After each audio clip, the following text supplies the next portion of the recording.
A comissão que analisa a PEC do voto impresso se reúne hoje para votar parecer na Câmara dos Deputados. O texto é de autoria da deputada federal Bia Kicis, do PSL do Distrito Federal, e uma das bandeiras levantadas pelo governo Bolsonaro. Ontem, um grupo de 18 deputados titulares e um suplente contrários ao projeto articulou uma autoconvocação da comissão que analisa a proposta com o intuito de derrubar o texto. Quem conversa com a gente sobre o assunto é o Acácio Miranda da Silva Filho, especialista em Direito Constitucional. Boa tarde, Acácio. Seja bem-vindo. Boa tarde, querida. É sempre um prazer estar com você, com os nossos queridos ouvintes e telespectadores. Imagina, o prazer é todo nosso. Acácio, quais são as principais dificuldades em aprovar o texto do voto impresso? É muito nítido, diante da movimentação do Congresso Nacional neste momento, que não há ainda os votos suficientes para a aprovação do voto impresso. Primeiro, por uma questão política, muitos foram os parlamentares que criticaram o teor do projeto, e segundo, diz respeito ao custo deste projeto. O Tribunal Superior Eleitoral já manifestou que não teria condições de implementar o voto impresso para as eleições de 2022, dadas as peculiaridades do sistema. Então, hoje são estes os dois grandes entraves que o governo enfrenta para a aprovação desse projeto. Bom, vamos supor que num cenário em que o texto seja aprovado, já seria implementado para as próximas eleições? Daria tempo até 2022? A verdade é que toda a legislação eleitoral, por exigência constitucional, está sujeita ao que nós chamamos de princípio da anualidade. É necessário que essa legislação seja aprovada um ano antes do processo eleitoral. Com o recesso do Congresso, é necessário que este projeto seja aprovado até o final de agosto, começo de setembro, para que haja esse tempo hábil. O segundo aspecto é um aspecto técnico relacionado ao sistema, porque o projeto apresentado pela deputada Bia Kicis não indica qual seria o sistema a ser atualizado. O projeto só diz que o voto seria dado na urna eletrônica e a urna eletrônica faria a impressão deste voto para que o eleitor pudesse auditá-lo e inseri-lo numa urna.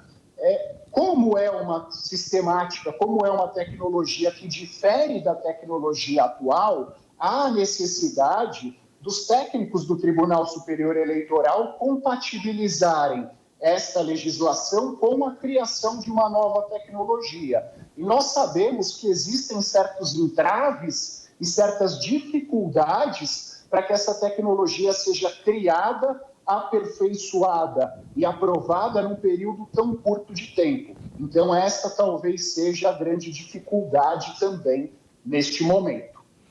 Acácio, existe alguma prova de fato de que o sistema atual de urnas eletrônicas corre o risco de ser fraudado? Porque diversos países também usam.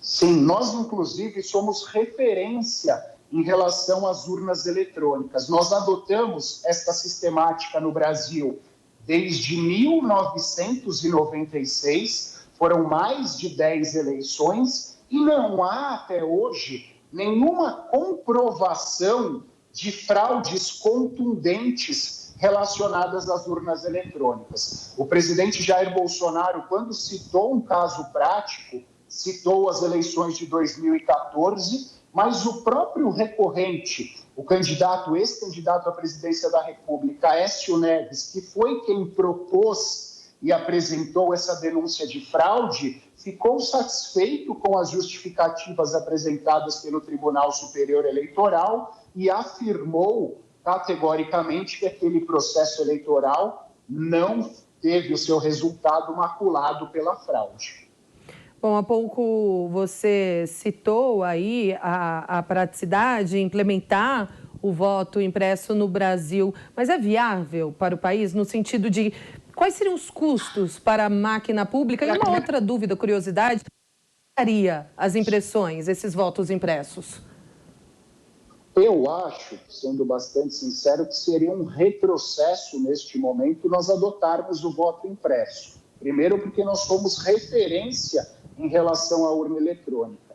Em segundo lugar, por conta do caráter secreto do voto. A Constituição garante que todos os votos serão secretos.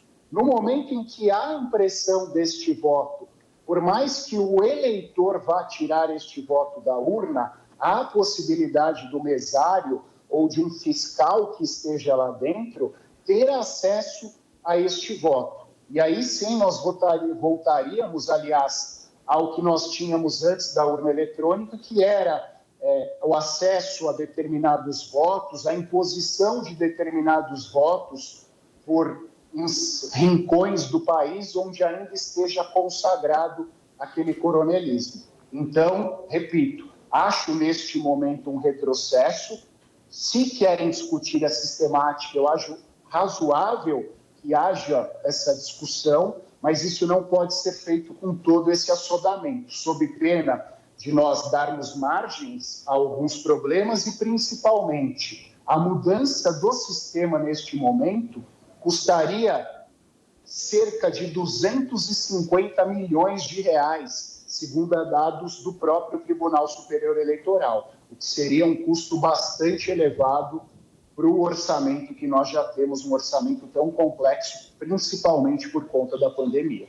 Pois é, o país já está bastante limitado em relação ao orçamento. Inclusive, há pouco falamos sobre a nova lei de diretrizes orçamentárias, o dinheiro todo que foi destinado ao fundo eleitoral, né? Vamos ver aí a sanção do presidente, como que vai ser. Bom, o presidente criticou muito o Luiz Roberto Barroso, que é o presidente do TSE, e é contrário ao projeto. Disse até que, a depender do resultado das eleições do ano que vem, a Cássio tomaria alguma providência. O que ele poderia fazer? O que poderia ser feito a respeito? Eu vejo hoje como uma briga de narrativa por parte do presidente da República. Tomando como base as pesquisas que nós temos neste momento, ele apresenta certa desvantagem. Mais ou menos uma dinâmica parecida com o que aconteceu nos Estados Unidos por parte do Donald Trump, só que lá com a narrativa inversa. O Trump dizia que o voto impresso nos Estados Unidos... Tivemos uma queda da conexão. A Cássio voltou. Pode continuar seu raciocínio, por gentileza.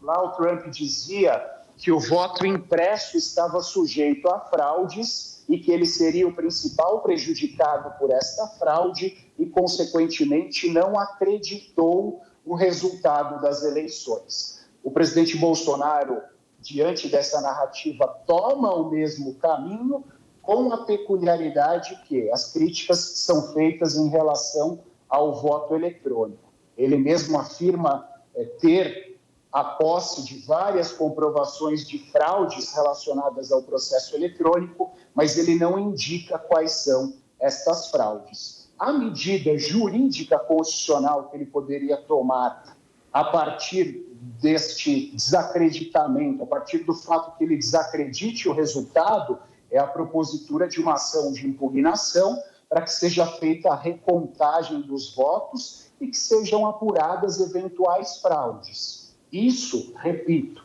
dentro dos aspectos constitucionais e jurídicos. Qualquer outra medida vai além dos aspectos constitucionais e jurídicos e configurariam até um atentado ao nosso sistema democrático. Bom, conversamos com o advogado Acácio Miranda da Silva Filho, que é especialista em direito constitucional. Acácio, mais uma vez, obrigada. Excelente fim de semana para você. Para nós, um grande abraço a todos.